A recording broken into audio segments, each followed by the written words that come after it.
You are tuned in to On Air with Chris Shanafelt. Welcome back On Air with Chris Shanafelt as we head over to the Coach's Corner, and I welcome onto the show the wide receivers coach over at Tarleton State University. He's Tate Whitten. And Coach Whitten, I appreciate you taking some time to chat this evening. How's everything going? Oh, it's going good, man. As good as it can be. Just trying to stay safe, and I appreciate you having me on so we can help some of these guys get their name out there a little bit.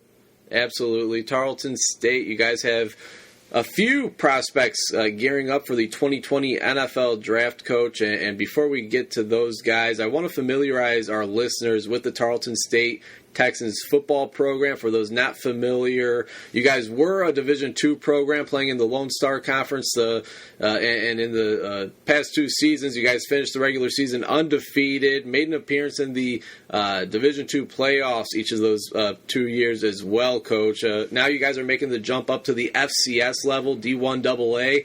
How excited are you as a coach to help bring this program to new heights? Oh man, I'm thrilled. Just I can speak for myself, man. I can't wait to get to it. I'm a real competitive guy, and I've never really turned down the challenge. So I'm really excited about it. I know our guys are just as pumped as I am. We know it's going to be a challenge, and it's going to be going to be some bumps on the road, but we feel like we're going to be ready for them. Yeah, and again, you guys have absolutely dominated each of the past two seasons. In the Lone Star Conference, not only finishing undefeated in conference play, but you finished the entire regular season each of the past two seasons undefeated as well, making a run in the Division II playoffs. Coach, you're a wide receivers coach there at Tarleton State. One of my favorite wide receiver prospects is coming out of Tarleton State this year, and that's Zamari Manning. As a senior, he hauled in 68 receptions for over 1,400 yards and 22 touchdowns. Those numbers are both school and conference records there in the Lone Star Conference. He was also a finalist for the Harlan Hill Award, given to the top player in Division II football. He was actually given the most votes as a wide receiver since 1991 for that award. What's it been like watching Manning just dominate off opposing defenses week by week, and when did it hit you that he was a rare talent? Man, shoot, it was it's kind of funny, and I'm very, very blessed and fortunate enough to be I happen to be the guy that as a graduate assistant, really, it was right when I got hired on as a full-time coach in the summer of 18.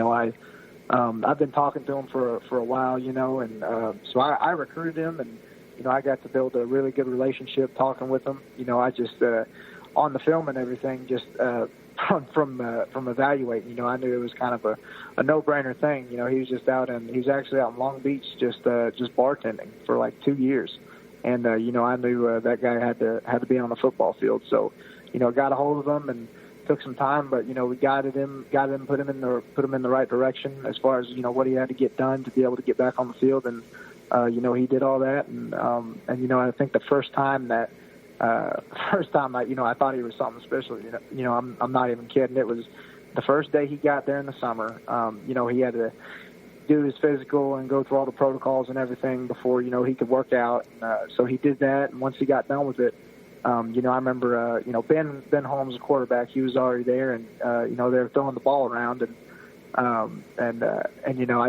I was just walking by, and I saw him kind of walking up to the field, and they were getting ready to throw, and Ben just threw it to him, and I saw just the way that he caught the ball. The very first time I saw him catch the ball, it looked different, and I like something I've never seen before. And I've only been at Tarleton State. I went to school here, played ball at Tarleton, so I've never been around to where I see what these big time guys really look like in person. I've only been able to see it on TV and whatnot, but that the second, and I'm not even kidding, the second I saw him catch the ball, I said, shoot. I said, well, he's definitely different. I don't know how different, but he is different. And then, during 2 days, he started doing just some really ridiculous stuff. I mean, just almost on a supernatural level. I mean, he's catching stuff one-handed, and the first couple of days he's doing all this, and I'm like, well, shoot, he's looking great, but let's see if he can do it when we get the pads on.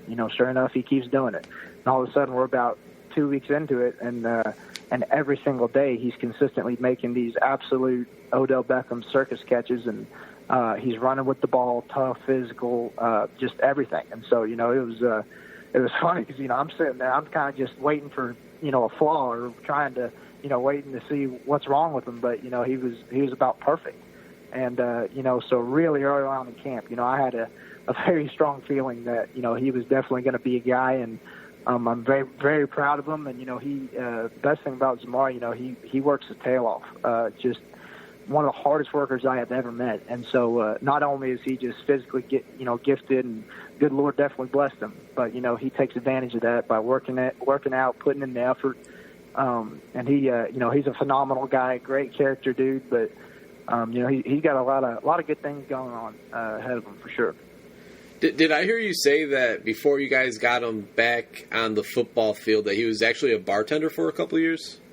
Oh, yeah. He's bartending out in Long Beach, California. I never been out there, but, hopefully when all this shakes out, I definitely want to go check it out with him. But yeah, he was just, just after junior college, and it happens.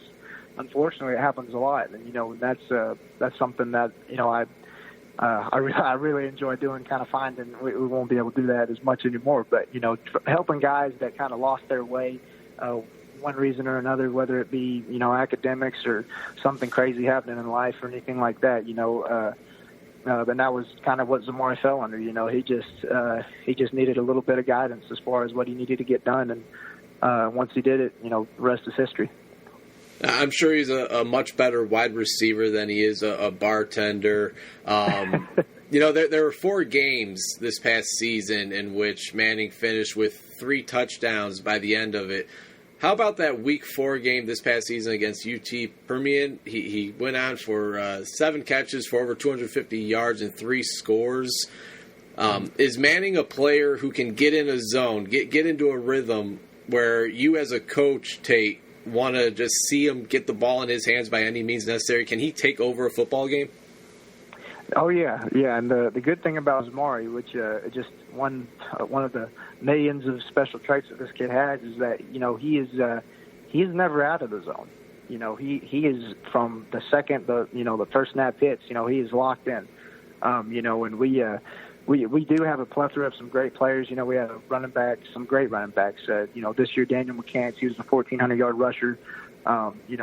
Wonderful running back. So, and we got J.F. Thomas on the outside. We had Deshaun Qualls, Cam Lewis at the slot. So, Zamari being as special as he is, we still, a lot of times that would draw a lot of attention, so we would be able to distribute it elsewhere. But Zamari, he's just, without a doubt, and he did it from time and time again, taking the games absolutely over. And, that's something that, I definitely try to instill in these guys, but Zamari naturally, and a lot of my guys do. My job has been, I've been real lucky so far, but Zamari, he comes with, he's got that real dog mentality about him to where, he's going to set the standard. And that's a lot what we do whenever, before the first snap, I'm always telling my guys, if we just get a run play or we got a block, I'm like, all right, guys, we got to set the standard. Y'all go out there and rough them up a bit, show them what we're about. And, but, Zamari, he's always in the zone. And that game in particular, the UTPB game, that set the single game record for receiving yards at Tarleton. And the funniest part about that deal is a lot, I don't know if it was food poisoning or what was going on, but during warm-ups, some of our guys start feeling bad. I remember Ben Holmes came up to me when we were in the hotel, and, he's like, man, you feeling all right? I was like, shoot, I'm good, man. And he's like, I'm going to go see the trainer real quick. And I didn't think much of it. All of a sudden, Ben's throwing up. Next thing you know, we get to the game, and after warm-up, Zamari's looking at me, and Zamari's like, Coach, I'm not feeling too good. I'm like, well, we're going to, we'll feel not that good on the field. I was like, go ahead, get out there, and he just started going off. And after every series, he'd come back, throw up in the trash can, our trainer would evaluate him, and, he just had a little stomach bug or food poison or something, but, he'd throw up, and once I saw him do that, I was like, all right, you good, man? And he's like, no, I'm good. And so, whenever he could go back out there, he would. And it was like Michael Jordan flu game. I've never seen anything like it. If he were to play the whole game, I mean, he had about 230 yards and 3 touchdowns in the first quarter. And then, and I'm telling you, if he wasn't sick or we wanted to keep him in that whole time, it could have, he might have set a whole lot of different records that day. That's just incredible to hear, and you nailed it. I was going to say it, Coach. You said it for me. Michael Jordan flu game is what we have here to fall back on in Chicago. You guys have the Ben Holmes and Zamari Manning flu game there in Stephenville, Texas. Being the wide receivers coach there for Tarleton State, Coach, I mean, I'm sure NFL teams have inquired about Manning over the past couple of years. What's some of the questions you've been answering about Zamari, and where do you think the interest level is for a guy like Manning coming from the D2 level? Well, Zamari, whenever, and you're right, a lot of scouts, and the good thing about Tarleton, this past season we had all 32 NFL teams at our practices, which, for a Division II school, that's almost unheard of. So they always ask questions about him. I want to say the thing that a lot of teams want to know about his speed, because when you watch him on film, he doesn't really ever get caught, but at the same time it's looking almost effortless, because everything, and that's how Zamari is. Everything he does, trust me, he's giving it all he's got, but he's just such a fluid athlete. It just looks effortless. So a lot of teams, they kind of didn't know about his speed. They obviously, everything else is apparent. They just really want to know how fast he is. And so, it's unfortunate for this pro day, with all the pro days being canceled, because, I know Zamari's been working real hard, and you can look at the tape, and I'm a firm believer Zamari is fast enough, to play. I don't even know if I could put a time on it, but I know Zamari, he's been, working real hard at the 40, and I've been able to see him in person. I'm a little biased, but that's usually the biggest question teams got. But we'll see when it comes draft day. But they do seem to be pretty excited about him. And you mentioned it. Unfortunately, the Tarleton State Pro Day was canceled due to the coronavirus outbreak. Have you heard from Zamari recently? I'm sure that was just crushing news, but how's he been holding up as we are now 34 days away from the start of the NFL draft? Yeah, no, he's doing good. Zamari's always been a real positive guy. He's definitely in good spirits, and we'll figure something out. We always do. Whether I don't know maybe we could film it. Maybe who knows, this thing. We just kind of got to take it day by day, but we'll for sure be able to, Zamari will be able to do something, I know. And I know he's in good spirits right now. And, I was talking to him today. He had his, one of his many All-American trophies came in the mail. So, I got to keep sending those out to him. But no, he's doing good. And, everything's going to work out just like it should. Again, we're chatting with Tate Whitten, wide receivers coach over at Tarleton State University, here on air, Coach's Corner. And, Coach, not only did you have a great wide receiver to work with that's now preparing for the professional level, but Tarleton State also has a quarterback, as we've already brought up, Ben Holmes, who you actually helped recruit coming out of Nassau Community College. Not only did you help recruit Zamari Manning, but you also helped recruit quarterback Ben Holmes. We had Ben on the podcast earlier in the week. You wonder what he would have done in 4 years at Tarleton, because in just 2 seasons he already holds a number of records. He's a very efficient quarterback, knows how to get the ball in the end zone, and does not turn the football over very often. Only 3 interceptions this past season. What did you see out of Holmes coming out of JUCO, and could you have imagined that he would have turned into the type of player that he is today when you're recruiting him to Tarleton?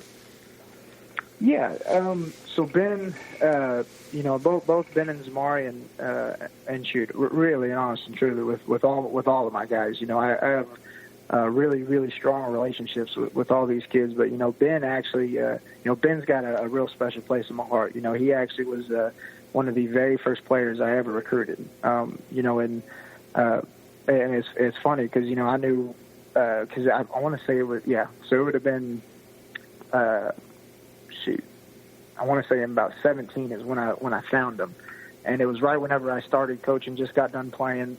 And so, I was tracking him, and I think he might have been the second recruit I ever signed.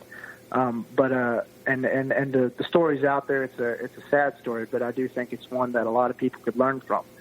Ben, unfortunately, whenever I got a hold of him, it was just a week or two after his mother passed.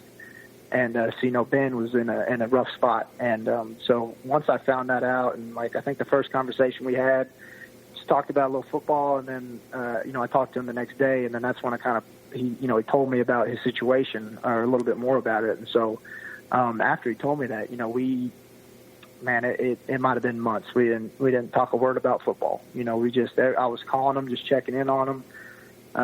Seeing if he's okay. I know he's all the way out in Orchard Park, New York. But I really once he said that, and again, I was just starting out recruiting, and there's a lot of players that go through some hard stuff, but that was kind of the first instance that I ran into this, So I didn't care if Ben went to Tarleton, if he went to Texas. It didn't matter to me. I just really wanted to make sure that kid was going to be all right. That he had, I wanted him to know that he had somebody there for him. So, me and Ben, we grew really, really close just during that time with recruiting. And then I believe it was, I want to say Shepherd was a school kind of close to him that he was kind of leaning towards. And then, he ended up picking us at the end of the day. And, Ben had to come here knowing he had to redshirt and get his academics in order, which he did. And just it's kind of like Zamari, the rest is history. Ben walked in there after his redshirt year, and Zamari came in, and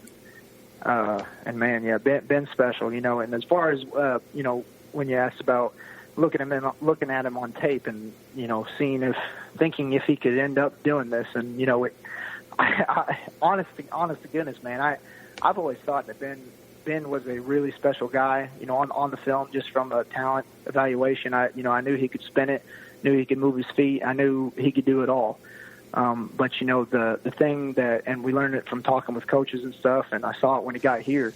The guys naturally just rally around him. He's a natural leader, great dude. He is a competitor. And it goes with a lot of guys. But Ben, it doesn't matter, rain or shine or whatever. He's going to go out there and play. If it's a practice game, he's going to play as hard as he can, and he just wants to win. And winning is what he did for sure. He didn't lose a regular season game when he was here. He was a fantastic quarterback, and I couldn't be prouder of that guy. And I really can't wait to see what he's going to do. Yeah, certainly a fantastic career there at Tarleton. A lot of ups and downs throughout his journey as well, and for it to finish out the way that it did, as you mentioned, not losing a regular season game, appearing in the Division II playoffs 2 straight years in a row, and then this year throwing 34 touchdowns to only 3 interceptions. You're not going to find too many quarterbacks with that ratio at any level of football. What about the connection that he had with Zamari Manning? That was a connection that opposing teams knew Zamari was going to be targeted, week after week, game after game, but opposing teams' defenses just could not find a way to stop that connection. How special of a connection was that specifically this past season as a senior for both Ben and Zamari? Man, it definitely was special. It was like magic, and again, this was 18 was my first year being a full-time coach, and then this past season was my second. So I haven't been around it too long, but from watching those guys, man, it truly was something special. It was just inevitable week to week. It was fun to watch, man, because it was. I know that, our offense, I think we were second in the entire country in yards per game, points scored, and all that good stuff. But, it almost didn't matter what we would call. If Ben and Zamari, were there on the field together, they do have a special connection that was just about impossible to stop. And, Coach, last year Tarleton State had a player drafted in the 5th round in linebacker E.J. Speed. So you certainly know what it's like to see and be around pro-level prospects. When did it hit you that Ben and Zamari, and you guys even have a cornerback that's pretty impressive as well in Prince Robinson, when did it hit you that those 3 guys could have a shot at furthering their football playing career at the professional level? I think for me, when and now it's hard for me to just openly say these 3 dudes after just seeing them thinking these guys are they're going to end up 2 years from now make it and have a shot to play. That's a real hard call, but I knew that they were capable of it for sure. You know, the talent with all three of those guys is apparent. You know, Prince, he was, you know, that's a product of Prince and Zamari going against each other a bunch, but, you know, Prince can flat out fly, and he has incredible ball skills. You know, if Prince wanted to, he could have just as easily been an elite type of receiver. You know, Prince, shoot, I don't know how, it must have been like 6 or 7 over these last couple of years, but every time he catches a pick, his return skills are absolutely just off the charts as well. So, you know, he is a special type of athlete. But all three of those guys, you know, I thought, you know, I guess I really did think that they did have potential and they were capable of being able to get to this point, you know, but you know, they just had to go out there and do it. And that's exactly what they did. You know, they not only had the talent, but, you know, they worked and they produced and again, on top of everything though, all three of those guys are just stand-up individuals, great character kids, and they all have a very just outstanding work ethic, and so all that's to all their credit. You know, they definitely got themselves where they need to be. Coach, final question before I let you go. As a former player there at Tarleton State and now the wide receivers coach, what's it been like just watching this program grow into what it is now? As I said, you guys finished the past 2 years undefeated in the regular season. Now you guys are moving up to the FCS level. You know, you're a guy that has, you know, your handprint all over this program, whether it's as a player or as a coach. What's it like to see where the program was at when you first, you know, when you were attending Tarleton State to where you're at now as a coach for the Tarleton State Texans?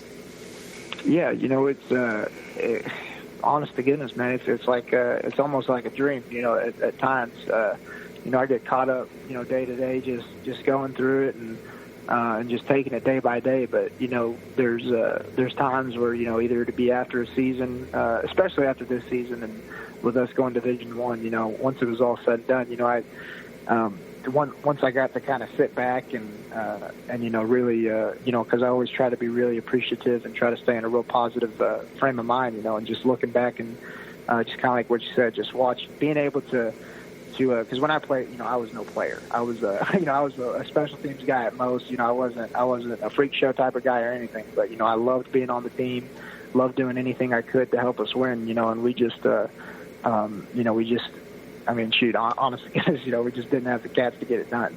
And, you know, and that's something that I kind of figured out was because all the teams that were winning all the time, you know, and I'm not the brightest guy, but I could definitely tell, I say, hey, you know, there's a pretty common theme here that they all got the best players. So, you know, I said, well, shoot.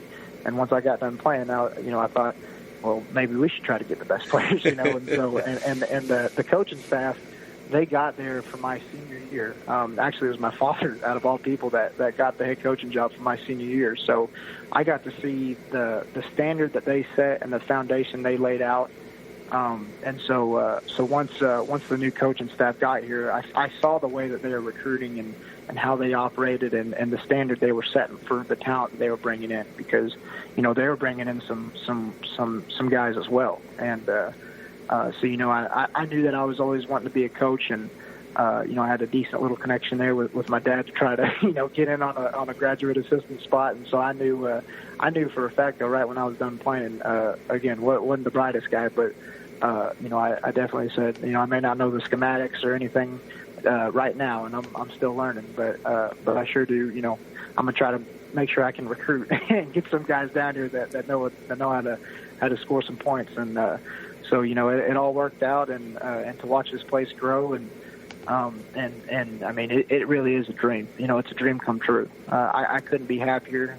I've been just more than blessed to be here and be a part of everything, and being able to learn from all these coaches that I'm around. You know, everything that I do now, I completely learned or took from the coaches that we got on staff. So it's an incredible time to be at Tarleton right now, and you know, it's just the start, really. So I can't wait to keep it rolling. Yeah, again, Tarleton State making the jump from Division II to Division I FCS. So really looking forward to seeing how you guys fare against you know, that next level of competition there. Coach, I really appreciate your time. I'm looking forward to keeping tabs on the Tarleton State Texans next season, their first at the Division I level. I really appreciate you taking the time to chat and give us some more insight on a couple of Tarleton State Texans who will be making the leap and pursuing a professional football career in Zamari Manning, Ben Holmes, Prince Robinson. I really appreciate you taking the time this evening. It's been a pleasure chatting with you, and I'm looking forward to seeing what J.F. Thomas and company have in store for 2020. Oh, yeah. No, I can't wait to see it. Shoot.